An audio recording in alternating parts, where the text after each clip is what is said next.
Intsha yaseLimpopo inqume ukusukuma ibambele mathupha impi yokulwa nokusabalala kwegciwane i-coronavirus. Leli dlanzana lentsha eliyibiza nge-Go Getters lihlanza izikole ngemithi ebulala amagciwane endaweni yaseNjelele eLimpopo ngaphambi kokuba izikole ivulwe ngesonto elizayo. Lesi ngesinye sezikole esezineminyaka zakhiwa.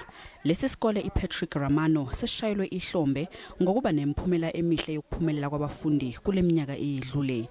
Nakuba singenayo ingqalasizinda ethini, kepha ke sesibe nesibalo esiphezulu sabafundi abaphumelele ibanga le-10 nyakenye.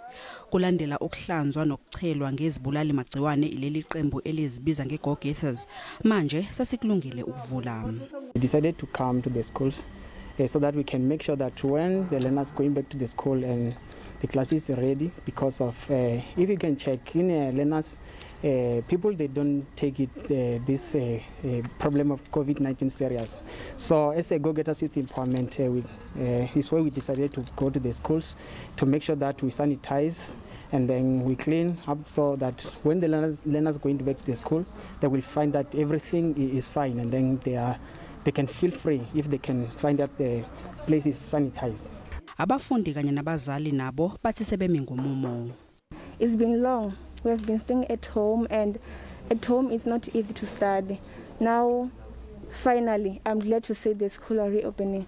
Ndikofana koliwa badi musi bana bachikovuya vositula chifenga cherafu bemayani avo musi nichelavulesa kona musi bachikovuya ngaziwani za June zine zava zafuli nga Chivenda ndikubona bana bachidovuya voserelezea usina china chadova titisa kafunzo zavo. Leli qembu labantu abasha lithi lihlose ukuthi lithi liphela isonto libe selihlanze izikole eziyi-15.